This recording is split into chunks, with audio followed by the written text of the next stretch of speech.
Assalamualaikum warahmatullahi wabarakatuh.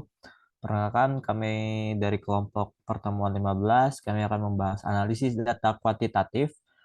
Saya sendiri adalah Parsaran Andreas Asyanto Lumanturan Siombing dan teman-teman saya. Perkenalkan, saya Anggerazar Effendi. Perkenalkan, saya Muhammad Fauzan Mukhtar. Lalu ada saya sendiri Taufan Wijaya Perkasa. Baik, bisa ke slide selanjutnya.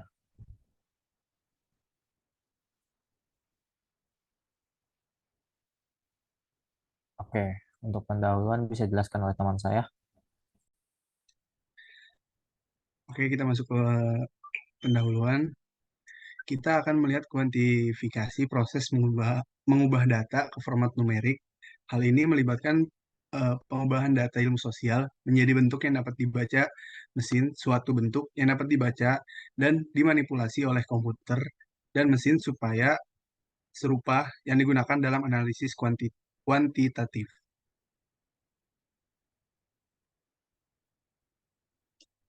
Kemudian masuk ke kuantidata. Saat ini, analisis kuantitatif hampir selalu dilakukan oleh program komputer seperti SPSS, SAS, Microcache, dan sebagainya. Agar program dapat beroperasi dengan benar, mereka akan dapat membaca data yang Anda miliki dalam penelitian Anda. Kalau sudah lakukan survei, misalnya beberapa data Anda tentang pada dasar digital, usia atau pendapatan, misalnya, jika Anda menulis dengan menguji kuesioner adalah kualitas, maka usia dicoret, mudah diubah menjadi data kuantitatif. Kemudian analisis kuantitatif, representasi numerik dan amati untuk mendeskripsikan dan menjelaskan fenomena yang dipantulkan oleh pengamatan ini. Bukan ilmu roket, peneliti juga bisa dengan mudah memberikan representasi numerik dari variabel seperti afiliasi agama, afiliasi politik, dan wilayah suatu negara. Namun, beberapa data lebih sulit ditentukan variabel pekerjaan memiliki banyak skema pengkodaan yang telah ditentukan sebelumnya. Kemudian, masuk ke pengembangan kategori kode. Ada dua pendekatan dasar untuk proses enkripsi. Pertama, Anda bisa dimulai dengan skema enkripsi relatif berkembang. Anda dapat memilih untuk melakukan ini jika sesuai dengan tujuan penelitian Anda. Oleh karena itu, seperti disarankan sebelumnya, para peneliti perdamaian dapat mengkodifikasikan pekerjaan mereka dalam kaitannya dengan lembaga-lembaga pertahanan. Anda mungkin juga ingin menggunakan sistem pengkodaan yang ada karena memungkinkan Anda membandingkan hasil Anda dengan penelitian sebelumnya. Kedua, Anda dapat menghasilkan kode dari data Anda seperti yang dibahas dalam bab 13. Katakanlah kita telah meminta mahasiswa dalam survei kampus yang dikelola sendiri untuk menyatakan apa yang mereka yakini sebagai masalah terbesar yang dihadapi perguruan tinggi mereka saat ini.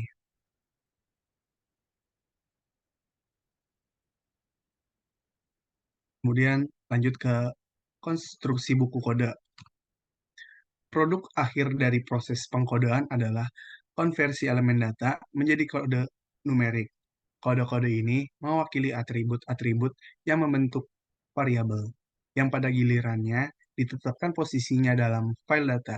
Buku kode adalah dokumen yang menjelaskan lokasi variabel dan mencantumkan penetapan kode ke properti yang membentuk variabel tersebut. Kode book mempunyai dua fungsi penting. Pertama, sebagai panduan utama yang digunakan selama proses coding. Kedua, adalah panduan untuk membantu Anda menemukan variabel dan menafsirkan kode dalam file data selama analisis. Jika Anda memutuskan untuk mengkorelasikan dua variabel sebagai bagian dari analisis data, buku kode akan memberitahu Anda di mana menemukan variabel dan apa yang diwakili oleh kode tersebut.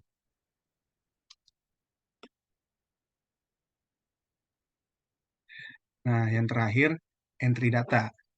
Selain mengubah data ke dalam bentuk kuantitatif, peneliti tertarik pada analisis kuantitatif juga harus membalikan data ke dalam format yang dapat dibaca mesin, sehingga komputer dapat melakukannya membaca dan memanipulasi data. Ada banyak cara untuk melakukannya. Lakukan langkah ini bergantung pada jenis data asli Anda dan juga program komputer yang Anda pilih untuk dianalisis data. Selanjutnya akan dilanjutkan oleh teman saya. Baik, terima kasih atas kesempatannya. Bismillahirrahmanirrahim. Jadi, kali ini kita masuk ke analisis univariat. Metode analisis data yang digunakan untuk menganalisis suatu variabel atau data tunggal. Dalam analisis univariat, variabel tersebut dipelajari secara terpisah dengan mempertimbangkan hubungnya dengan variabel lain. Analisis univariat memberikan wawasan yang penting terhadap karakteristik dasar dari suatu variabel dalam dataset, yang dapat membantu dalam pemahaman awal terhadap data sebelum melakukan analisis multivariat yang lebih kompleks. William G. Sigmund dan Barry J. Babin dalam buku Exploring Marketing Research, analisis univariat digunakan untuk menjelaskan, merangkum, dan menggambarkan karakteristik suatu variabel. Sedangkan analisis bivariat digunakan untuk mengeksplorasi hubungan antara dua variabel atau lebih. Ronan M. Coron dalam buku Discovering Statistics Using SPSS, analisis univariat dan analisis bivariat merupakan langkah awal dalam analisis statistik dan digunakan untuk memahami data sebelum melakukan analisis yang lebih kompleks. Analisis univariat menggunakan berbagai metode statistik seperti distribusi frekuensi, diagram batang, histogram, diagram lingkaran, dan ukuran pemusatan data seperti mean, median, dan modus yang akan saya jelaskan di next berikutnya. Baik, kita masuk ke distribusi frekuensi. Distribusi frekuensi adalah pengelompokan data ke dalam kelas-kelas dan perhitungan jumlah frekuensi masing-masing kelas. Biasanya distribusi frekuensi biasanya digunakan untuk menganalisis data kategorikal atau diskrit. Next.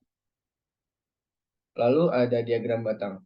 Diagram batang adalah representasi grafis dari distribusi frekuensi yang menggunakan garis-garis vertikal atau horizontal untuk menggambarkan frekuensi masing-masing kelas. Umumnya diagram batang biasanya digunakan untuk menganalisis data kategorikal atau diskrit. Next. Yang ketiga ada histogram. Histogram sendiri ialah representasi grafis dari distribusi frekuensi yang menggunakan batang vertikal atau horizontal yang bersebelahan untuk menggambarkan frekuensi masing-masing kelas.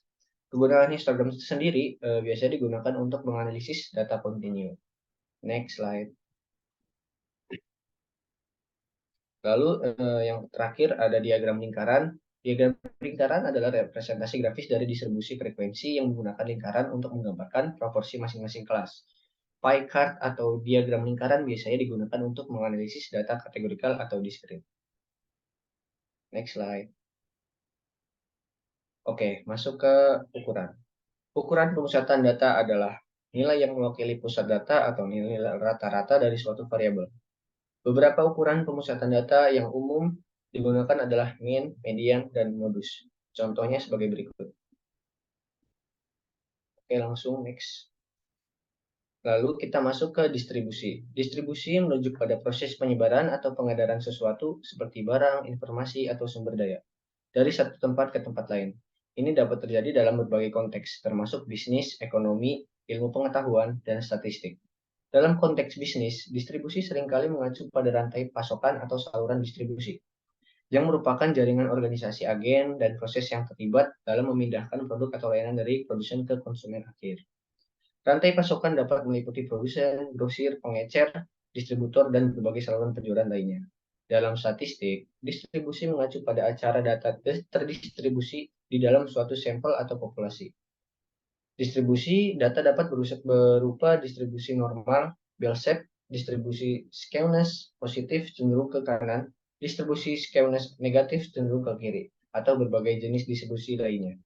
Dalam konteks ilmu pengetahuan, distribusi dapat mengacu pada penyebaran organisme atau fenomena dalam suatu wilayah geografis atau lingkungan tertentu.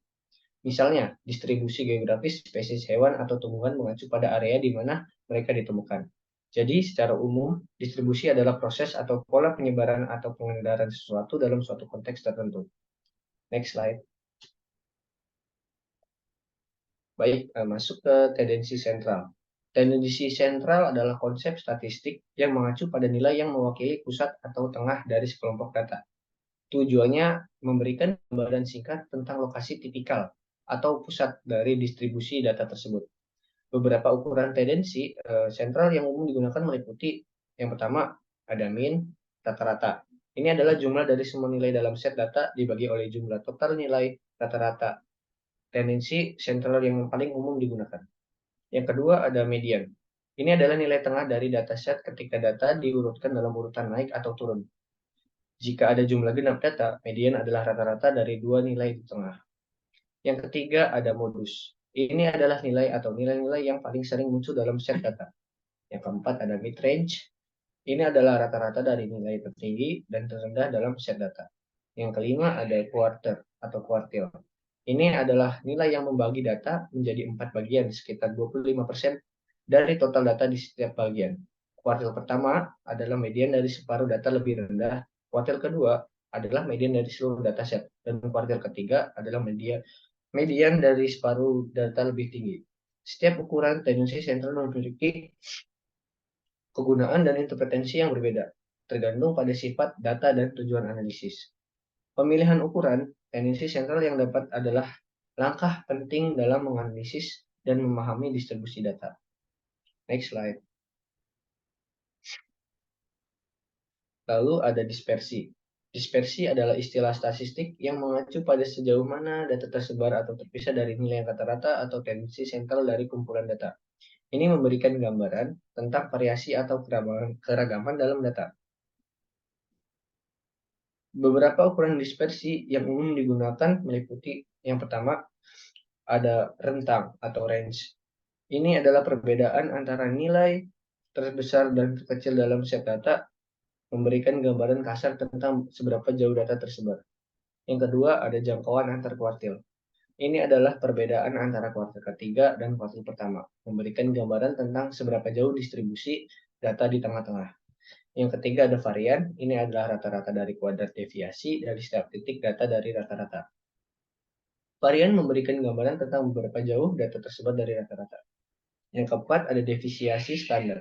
Ini adalah akar kuadrat dari varian. Deviasi standar memberikan gambaran tentang seberapa jauh data tersebar dari rata-rata dalam satuan yang sama dengan data. Yang terakhir ada simpangan rata-rata mutlak, mean. Ini adalah rata-rata dari absolut dari selisih antara setiap titik dan dengan rata-rata. Memahami dispersi penting karena dapat memberikan wawasan tentang sebaran data dan membantu dalam menarik kesimpulan yang lebih tepat dari analisis statistik. Data dengan dispersi yang tinggi cenderung lebih tersebar dan memiliki variasi yang besar. Sementara data dengan dispersi yang rendah cenderung lebih terkonsentrasi di sekitar nilai rata-rata. Yang keempat, next slide. Oke, kita masuk ke variabel kontinu dan variabel diskrit. Variabel kontinu jenis variabel dalam statistik dan ilmu matematika yang dapat mengambil nilai dalam tentang tak terhingga. Artinya, variabel ini dapat memiliki nilai di antara dua titik dimanapun dalam suatu interval tertentu. Variabel kontinu dapat mewakili berbagai nilai di antara dua angka bulat dan tidak terbatas pada nilai-nilai spesifik. Contoh variabel kontinu meliputi usia. Usia seseorang adalah contoh klasik dari variabel kontinu. Seseorang bisa berusia 25,5 tahun atau bahkan 25,5687 tahun dan sebagainya. Yang kedua ada berat badan. Berat badan seseorang juga merupakan variabel kontinu. Berat badan dapat diukur dalam kilogram atau gram dan dapat berbeda pada tentang siapapun. Yang ketiga ada waktu. Waktu misalnya dalam jam, menit, atau detik. Ialah adalah variabel kontinu. Waktu bisa diukur dengan presisi sejauh berapa desimal pun. Variabel kontinu dapat diukur dengan berbagai tingkat presisi, tergantung pada alat atau metode pengukuran yang digunakan dalam analisis statistik. Data dari variabel kontinu sering kali dianalisis dengan menggunakan teknik-teknik khusus yang cocok untuk data berkelanjutan.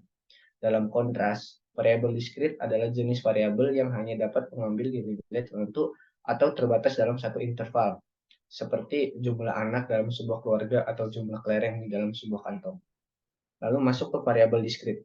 Variabel diskrit adalah jenis variabel dalam statistik dan matematika yang hanya dapat mengambil nilai tertentu atau terbatas dalam suatu interval. Artinya, variabel ini hanya bisa memiliki nilai-nilai terpisah atau terbatas pada kumpulan nilai yang dapat dihitung atau diidentifikasi secara terbatas. Contoh, jumlah anak dalam keluarga. Satu keluarga bisa memiliki 1, 2, sampai 3 anak, dan seterusnya. tidak mungkin memiliki 1,5 anak atau 1,5 anak. Yang kedua, jumlah kelereng di dalam kantong. Jumlah kelereng di dalam kantong selalu berupa bilangan bulat seperti 10, 20, atau 50, dan tidak mungkin memiliki 15,5 kelereng. Yang ketiga, jumlah kepala keluarga. Di suatu daerah, jumlah kepala keluarga di suatu daerah juga variabel diskrit, karena hanya bisa berupa bilangan bulat. Variabel diskrit memiliki beberapa karakteristik penting, termasuk bahwa mereka memiliki jumlah nilai terbatas dan terpisah serta tidak dapat memiliki variabel diskrit memiliki karakteristik penting, termasuk bahwa mereka memiliki jumlah nilai terbatas dan terpisah serta tidak dapat memiliki nilai di antara titik-titik tertentu. Nilai di antara titik-titik tertentu dalam analisis statistik, data dari variabel diskrit seringkali memerlukan pendekatan analisis yang berbeda dari data berkelanjutan atau variabel kontinu. Next slide. Oke, yang terakhir, dalam penelitian kuantitatif, detail versus pengelolaan mengacu pada keseimbangan antara memperhatikan rincian spesifik atau elemen data dan kemampuan untuk mengelola, menganalisis, dan menyajikan dan secara keseluruhan untuk mencapai tujuan penelitian. Berikut adalah poin penting terkait dengan detail versus pengelolaan dalam penelitian kuantitatif. Yang pertama, detail. Merujuk pada kemampuan untuk memperhatikan dan memahami elemen data yang terperinci, termasuk variabel, pengukuran, dan nilai-nilai yang dikumpulkan. Yang kedua, pengelolaan. Merujuk pada kemampuan untuk merencanakan, mengatur, dan mengelola data secara keseluruhan. Ini mencakup analisis data, interpretasi hasil, dan pembuatan kesimpulan. Yang ketiga, ada keseimbangan. Dalam penelitian kuantitatif, penting untuk menemukan keseimbangan yang tepat antara memperhatikan detail dan melakukan pengelolaan data yang efektif. Terlalu terpaku pada detail tertentu dapat menyebabkan kehilangan visi keseluruhan, dan detail dapat menyebabkan kehilangan sensitivitas terhadap informasi penting. Yang keempat, ada replikabilitas dan keandalan. Memperhatikan detail adalah kunci untuk memastikan bahwa penelitian dapat direplikasi oleh orang lain dan bahwa data adalah akurat dan dapat diandalkan. Yang kelima, ada metodologi dan alat analisis. Manajemen data melibatkan pemilihan metode analisis yang sesuai dengan tujuan penelitian dan jenis data yang dikumpulkan. Hal ini juga mencakup pemilihan dan penggunaan perangkat lunak statistik atau alat analisis data yang tepat. Baik, mungkin materi segitu saja yang bisa saya sampaikan. Bisa dilanjut oleh teman saya. Terima kasih.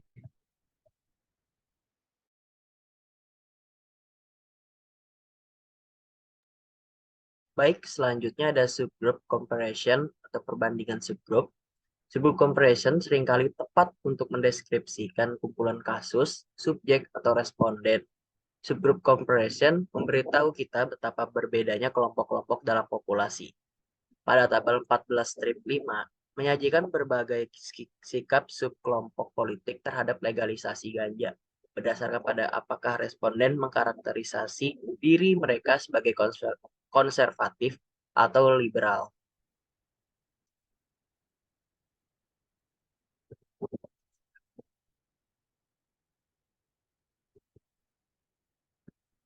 Lalu nextnya, tabel tanda kutip contoh buku teks seringkali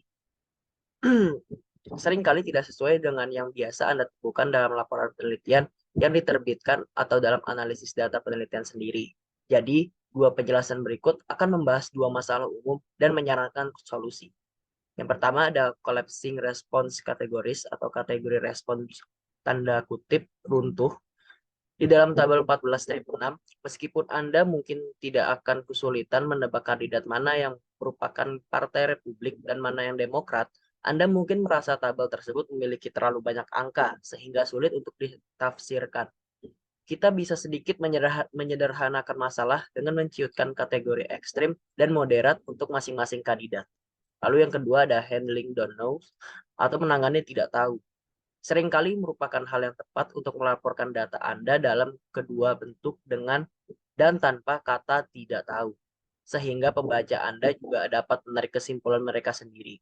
Tentu saja, Anda sendiri akan menjadi pembaca tabel-tabel tersebut yang dibuat oleh orang lain dan mengetahui logika di balik pembuatan tabel-tabel tersebut, yang akan membantu Anda menjadi konsumen yang cerdas dalam data kuantitatif.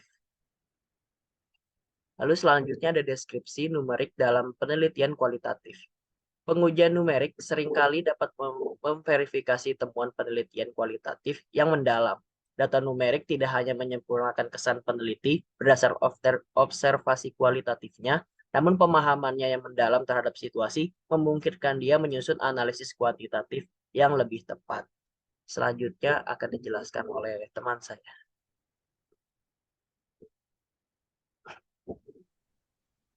Baik, terima kasih atas kesempatannya. Lalu di sini ada selanjutnya analisis bivariat, di mana membuat dan membaca tabel bivariat. Nah, di sini terdapat langkah-langkah yang terlibat dalam pembuatan tabel bivariat. Yang pertama, ada kasus-kasus dibagi menjadi beberapa kelompok menurut dengan atribut variabel independen. Yang kedua, ada masing-masing subkelompok ini kemudian dijelaskan dalam atribut variabel terikat. Dan yang terakhir adalah tabel dibaca dengan membandingkan subkelompok dengan variabel independen satu sama lain dalam kaitannya dengan atribut tertentu dari variabel dependen tersebut. Bisa next slide.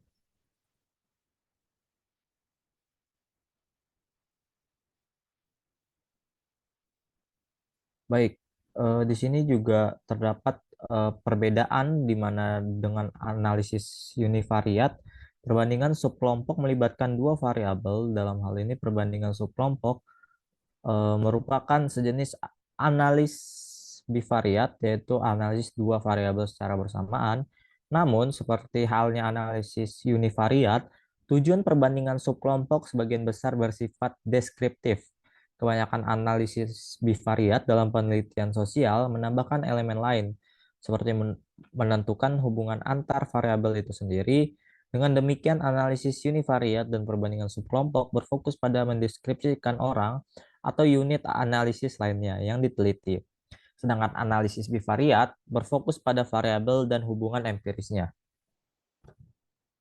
Selanjutnya, analisis bivariat ini adalah analisis dua variabel secara simultan dengan tujuan untuk menentukan hubungan empiris di antara keduanya.